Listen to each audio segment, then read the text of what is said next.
Hello विद्यार्थी मित्रांनो, welcome 10वी मध्ये मी विजय गोळे सर आपल्या सगळ्यांचं स्वागत करतो आहे।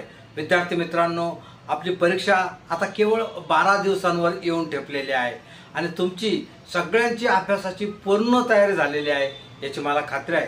परंतु तरी देखील ज्यावेळेस आपण अभ्यासाला सुरुवात करतो किंवा अभ्यासाला बसतो त्यावेळेस अनेक विद्यार्थ्यांच्या मनामध्ये अनेक प्रश्न येत असतात।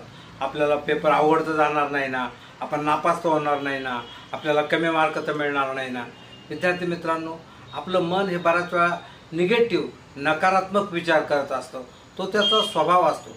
परंतु असे विचार जरी आले तरी त्यावेळेस आपण आपल्या मनाला समजून सांगायचं की गेल्या वर्षभरापासून मी व्यवस्थित अभ्यास केलेला आहे आणि गेल्या 3-4 महिन्यात तर मी अगदी कसून अभ्यास केलेला आहे, व्यवस्थित अभ्यास केलेला आहे, सर्व विषयांचे टेक्स्ट बुक वाचलेले आहे, सगळ्या कन्सेप्ट्स क्लिअर केलेले आहे, भरपूर नोट्स काढलेले आहे, भरपूर पेपर सोडवलेले आहे, भरपूर प्रश्न सोडवलेले आहेत।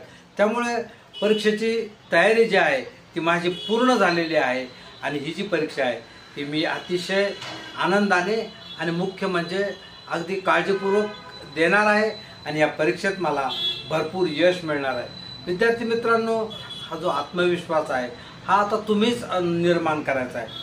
तुम्ही आता इतके दिवस इतरांचं ऐकून तुमच्या मनात आत्मविश्वास निर्माण केलेला आहे, तुम्हाला खूप छान वाटलेलं आहे आणि त्या पद्धतीने तुम्ही अभ्यास देखील केलेला आहे।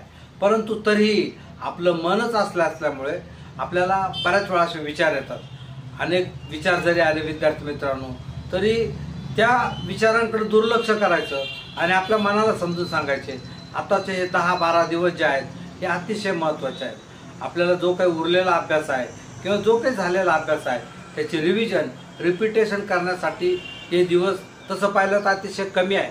त्यामुळे या पिरियडमध्ये, या दिवसांमध्ये, या दिवसांच्या तासांमध्ये, या दिवसांच्या मिनिटांमध्ये फालतूची चिंता करण्यापेक्षा आपल्याला किती मार्क पडतील, कमी पडतील का जास्त पडतील याचा विचार न करता आपण जर दररोज अभ्यास केला, आपल्या मनाला सांगायचं मी आता अभ्यास करतो आहे, आत्ताची वेळ अभ्यास करण्याची आहे। तुम्हाला जोही अभ्यास जमलेला आहे, जेही तुम्हाला येते ते तुम्ही पुन्हा पुन्हा वाचा, याचे रिव्हिजन करा, रिपिटेशन करा।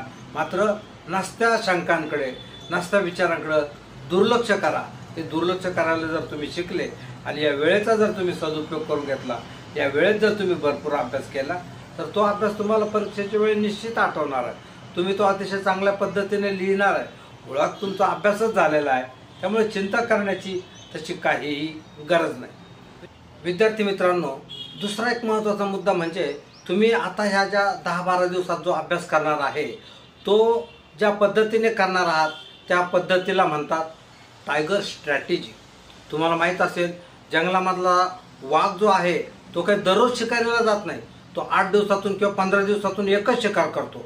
परंतु तो ज्यावेळेस शिकारीला जातो त्यावेळेस तो त्याची पूर्ण शक्ती त्या शिकारीच्या मागे लावतो। ज्या प्राण्याची त्याला शिकार करायची आहे त्याच्या मागे तो इतक्या वेगाने, इतक्या एकाग्रतेने धावतो की ती शिकार त्याला मिळते। सहसा वाघाच्या तावडीतून एकही शिकार सुटत नाही। आपल्याला ती स्ट्रॅटेजी वापरायची आहे। या परीक्षेमध्ये जे महत्त्वाचे मुद्दे आहेत, जे महत्त्वाचे टॉपिक्स आहेत त्याच्यावर इतकं बारकाईने लक्ष द्यायचं आहे, त्याची इतकी रिव्हिजन करायची आहे। त्या धड्यावर आलेले किंवा त्या टॉपिकवर आलेले जे प्रश्न आहेत ते इतके चांगल्या पद्धतीने सोडून त्याची तयारी करायची आहे की परीक्षेत ते आपण अतिशय योग्य पद्धतीने मांडू शकू आणि आपल्याला त्या विषयात पूर्णच्या पूर्ण मार्क मिळू शकू याची खात्री तुम्हाला वाटली पाहिजे। विद्यार्थी मित्रांनो, अभ्यास म्हणजे फक्त रिव्हिजन करणं, रिपिटेशन करणं असतं, जे तुम्हाला सहज शक्य आहे, जे तुम्हाला जमतं आहे। पहिलीपासून 9वी पर्यंत तुम्ही 9 परीक्षांचा अनुभव तुमच्या गाठीचे आहे। ही 10वीची परीक्षा सुद्धा तशीच आहे आणि वर्षभर तुम्ही इतका छान अभ्यास केलेला आहे, तुमचा अभ्यास इतका छान झालेला आहे की कसाही प्रश्न आला तरी तुम्ही तो सोडवू शकाल। एक लक्षात घ्या, तुम्हाला जे प्रश्न येतात ते 80% प्रश्न तुमच्या टेक्स्ट बुकमध्ये येतात। त्यामुळे टेक्स्ट बुक वाचणं, अगदी बारकाईने वाचणं, त्यातल्या चौकटी, बॉक्स कुठलंही काहीही सोडू नका। कारण परीक्षक अशाच गोष्टी निवडत असतात की ज्याच्याकडे विद्यार्थी लक्ष देत नाही आणि त्याच्यामुळे आपले 1-1, 2-2 मार्क जाऊ शकतात। त्यामुळे टेक्स्ट बुक बारकाईने वाचणं, काळजीपूर्वक वाचणं एवढं जरी तुम्ही केलं तरी तुम्हाला या परीक्षेमध्ये भरपूर मार्क्स मिळू शकते। परीक्षा म्हणजे फक्त वाचायचं आणि समजून घ्यायचं असं नाही, तर परीक्षा म्हणजे लिहिण्याची सराव आहे, लिहिण्याची प्रॅक्टिस आहे। तुम्हाला किती लिहिता येतं, तुम्हाला किती समजलं, तुम्ही किती अभ्यास केला याला काहीही महत्त्व नाही, परंतु तुम्ही किती लिहू शकतात, तुम्ही किती लिहिलेलं आहे आणि ते कशा पद्धतीने लिहिले आहे याच्यावरच तुम्हाला या वार्षिक परीक्षेत मार्क मिळत असतात. त्यामुळे लिहिण्याची प्रॅक्टिस, लिहिण्याचा सराव करणं खूप गरजेचं आहे. विद्यार्थी मित्रांनो, या शेवटच्या दिवसांमध्ये तुम्ही अगदी वेळ लावून जणू काही वार्षिक परीक्षेलाच हॉलमध्ये बसलेले आहात असं समजून जर पेपर सोडवले, वेळेत सोडवले, नीटनेटके सगळं जसं काही परीक्षेलाच आपण पेपर देतो आहोत असं समजून जर पेपर दिले तर तुमची खूप प्रॅक्टिस होईल. ज्या होणाऱ्या चुका आहेत त्या तुम्हालाच समजतील आणि त्या चुका पुन्हा होणार नाही. त्यामुळे टाईम मॅनेजमेंट म्हणजे वेळेचं व्यवस्थापन कसं करावं याची तुम्हाला सराव होणार आहे. त्यामुळे हे जे नमुना प्रश्नपत्रिका आहे त्या तुम्ही भरपूर सोडवा, वेळेत सोडवा. एका दिवशी 2-2, 3-3 जरी सोडवल्या तरी चालतील. त्यामुळे तुमचं मन पण कॉन्सन्ट्रेट होईल. त्यामुळे टाईम मॅनेजमेंट, वेळेचं व्यवस्थापन देखील करणं खूप गरजेचं आहे. विद्यार्थी मित्रांनो, आता तुम्ही जे पेपर सोडवणार आहात किंवा आता जो अभ्यास करणार आहे तो अतिशय काळजीपूर्वक करा. आपल्याला आता याच्या पुढे पुन्हा रिव्हिजन करायला वेळ मिळणार नाही असं ज्यावेळेस तुम्ही तुमच्या मनाला सांगाल त्यावेळेस तुमचं मनच तुम्हाला कॉन्सन्ट्रेट व्हायला, एकाग्र व्हायला मदत करेल. आणि विद्यार्थी मित्रांनो, बऱ्याच विद्यार्थ्यांना आपण ही परीक्षा का देतो हेच माहीत नसतं.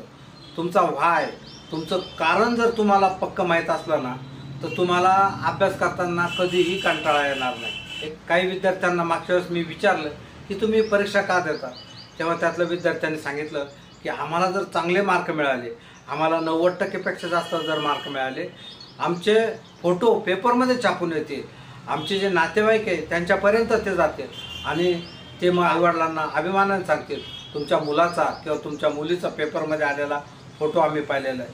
विद्यार्थी मित्रांनो, ही एक गोष्टसुद्धा आपल्याला आपलं जे टार्गेट आहे, आपलं जे ध्येय आहे ते मिळवण्यासाठी तुम्हाला प्रेरित करू शकते. विद्यार्थी मित्रांनो, लक्षात घ्या, तुमच्या फॅमिलीमध्ये असे किती लोक आहेत की ज्यांचे पेपरमध्ये मानाने फोटो आले आहे, ज्यांचं कौतुक झालेलं आहे.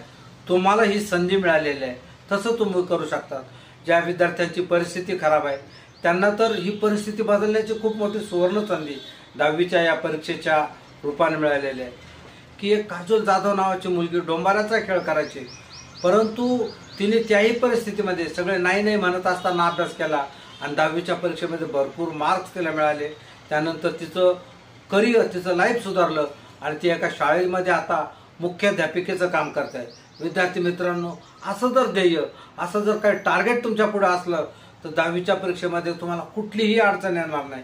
अभ्यास करतानाचे सगळे अडथळे तुमचे दूर होतील आणि यश तर तुमच्या गळ्यात हसत हसत वरमाला घालेल. विद्यार्थी मित्रांनो, तुम्ही जेवढे ठरवलेले असतील तेवढे मार्क तुम्हाला निश्चित मिळू शकतील याचा आत्मविश्वास ठेवा. दररोज स्वतःला सांगा, अभ्यासाला बसण्यापूर्वी आणि अभ्यास झाल्यानंतर स्वतःला सांगा, माझा अभ्यास भरपूर झालेला आहे, माझा अभ्यास खूप छान झालेला आहे, मी या परीक्षेचे पेपर अतिशय चांगल्या पद्धतीने लिहिणार आहे आणि या परीक्षेत मला मी जेवढं ठरवलेलं आहे तेवढे यश मिळणार आहे.